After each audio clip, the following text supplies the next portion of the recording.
Em 1971 aconteceu algo que mudou muita coisa na economia. Houve um descolamento entre o crescimento da produtividade e o crescimento da renda dos trabalhadores.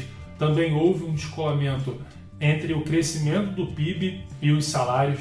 As pessoas começaram a se casar cada vez mais tarde e o número de divórcios também aumentou. Então, qual foi esse evento que aconteceu em 1971 e que afeta a sua vida até hoje?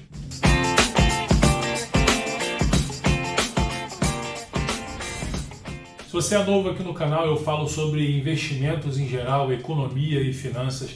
Então, curte o vídeo e se inscreve também para você receber notificações dos próximos vídeos, tá? Bom, então o que aconteceu em 1971?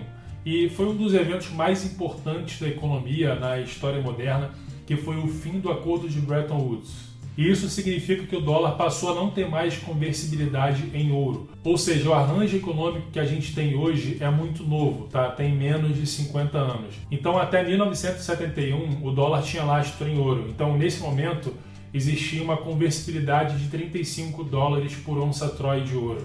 E a gente pode dizer que a partir de 1913, com a criação do Federal Reserve, o Banco Central Americano, que foi o começo do fim do lastro em ouro, tá? Mas em 1971 realmente isso foi decretado e acabou completamente. E o governo americano fez isso simplesmente por um motivo: eles queriam se endividar mais. Então, se eles parassem de ter lastro em ouro, qualquer conversibilidade em ouro, eles poderiam simplesmente imprimir cada vez mais dólares, né? E aumentar a sua dívida, financiar suas guerras e assim por diante. Então, esse evento causou uma série de consequências perversas para a economia que afetam a nossa vida até hoje. Então eu vou compartilhar aqui a minha tela para mostrar esse site aqui bem interessante, que é What the Fuck Happened in 1971, ou seja, traduzindo, que diabos aconteceu em 1971. Ele mostra uma série de gráficos interessantes aqui sobre a economia e sobre a sociedade em geral, mostrando que realmente algo aconteceu em 1971 que causou um impacto na economia e na sociedade. Então, uma coisa interessante que se falava nessa época, com o fim do padrão ouro, é que muitos economistas acreditavam que o ouro iria valer zero, não iria valer nada, ou iria valer só ali ia ter só um valor industrial. Que na verdade quem dava valor para o ouro era o dólar. Olha que loucura, né?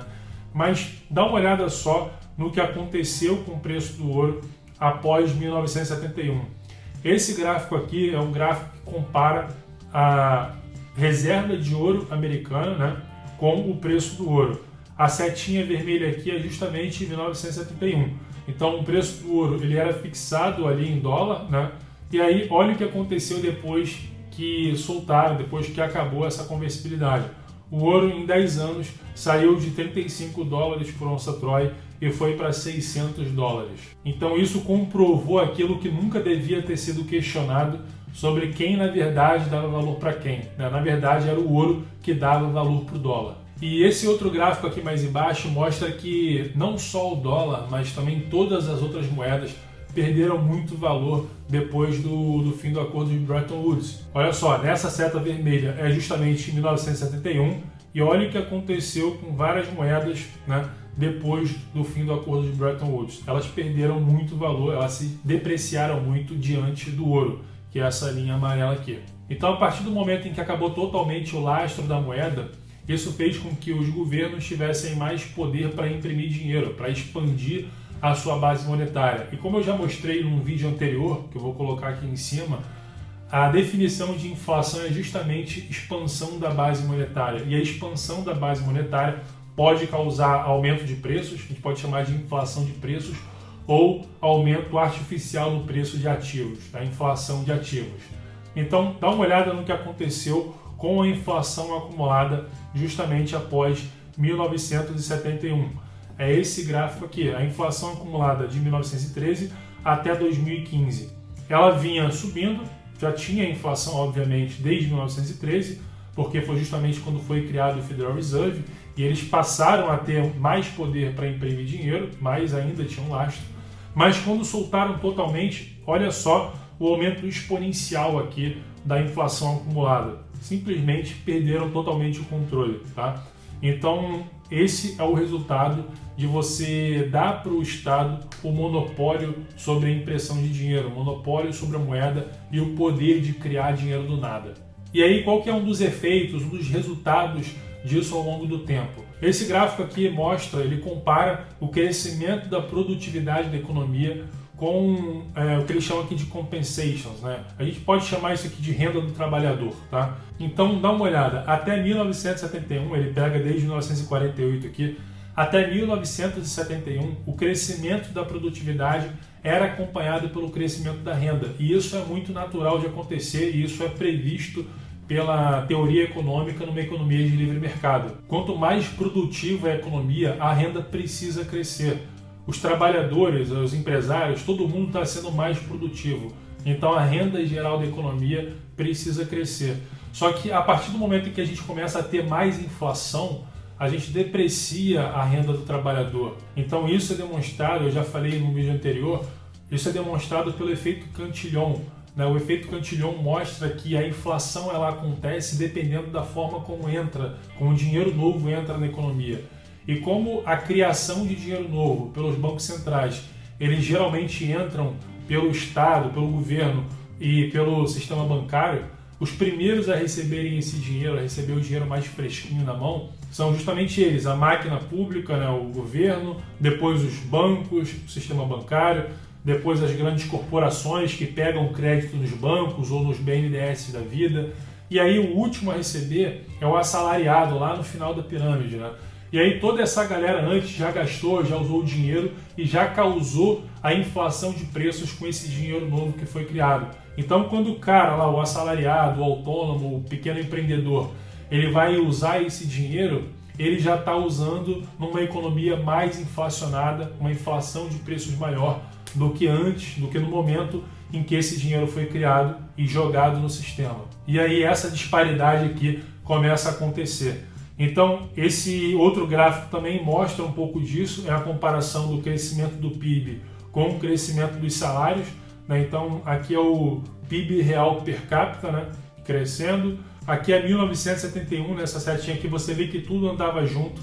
E aí o PIB disparou, né? O PIB real foi crescendo, mas dá uma olhada aqui no salário médio real, ele ficou estagnado. E esse outro gráfico aqui embaixo, ele explica melhor ainda esse efeito, né, desse fenômeno, que é o seguinte: a linha azul esverdeada aqui é o retorno, é a renda da população, dos 90% mais pobres da população.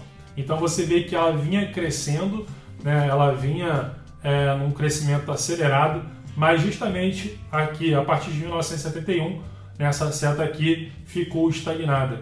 Enquanto isso, enquanto a renda dos 90% mais pobres ficou estagnada até hoje, a renda dos 1% mais ricos começou a subir e entrou aqui num crescimento exponencial, né? Então isso mostra também um aumento da desigualdade de renda.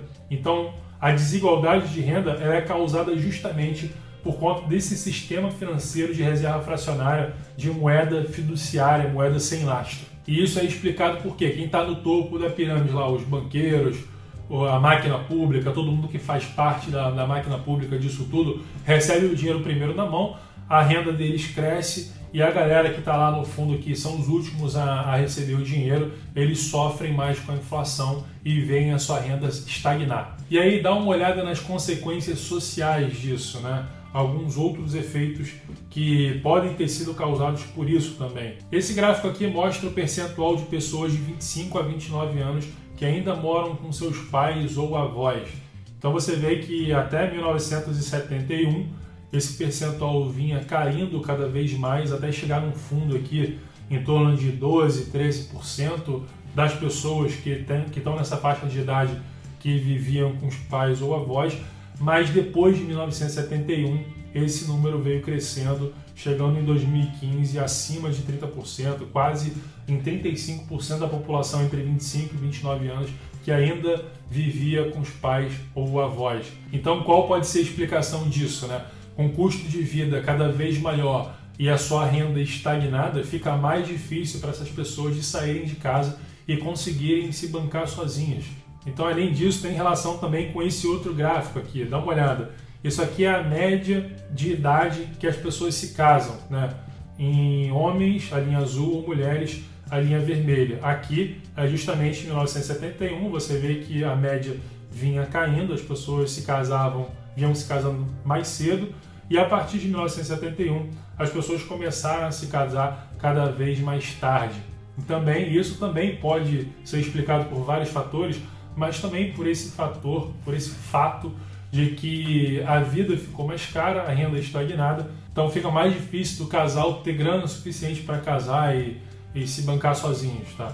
Então esse outro gráfico aqui também é interessante, ele mostra o número de divórcios em cada faixa de idade, e você vê que independente da faixa etária, a partir de 1971, o volume de divórcio aumentou. Então, no caso desses indicadores sociais, é importante ressaltar que correlação não necessariamente implica causalidade, mas é interessante observar que em vários casos as coisas mudaram muito de figura depois de 1971. Então podem ter outras explicações também, claro, mas é muita coincidência, isso é logo após o fim do acordo de Bretton Woods, o fim do lastro da moeda em ouro. Então esse é o impacto da impressão de dinheiro sem lastro, do monopólio do Estado sobre a moeda, com o poder de imprimir dinheiro assim que eles desejarem. E aqui tem vários outros gráficos, eu vou colocar o link desse site aqui na descrição, é bem interessante, dá para dar uma analisada e ver outros aspectos que eu não citei aqui porque realmente é muito gráfico. Mas o que eu posso te dizer é o seguinte, é muito importante, é imprescindível você entender o impacto da inflação, o impacto dessas políticas, dessas pedaladas monetárias na sua vida, tá? Na sua riqueza, no seu patrimônio a longo prazo, e é preciso que você se proteja contra isso. Então, para te ajudar com isso, eu escrevi um e-book que é gratuito, que é o Como se proteger da inflação. E para baixar o e-book, basta você aqui no primeiro link da descrição e fazer o download gratuito, Como se proteger da inflação. Fechado? Então, se você gostou desse vídeo e acredita que ele pode ajudar outras pessoas, então compartilha com seus amigos, dá o like também, porque isso ajuda o YouTube a entender que esse vídeo é relevante, ele entrega para mais pessoas que têm o mesmo interesse que você. E se você não for inscrito até agora, se inscreve no canal e ativa o sininho para você receber as notificações dos próximos vídeos. Fechado? Então, forte abraço e até a próxima. Valeu!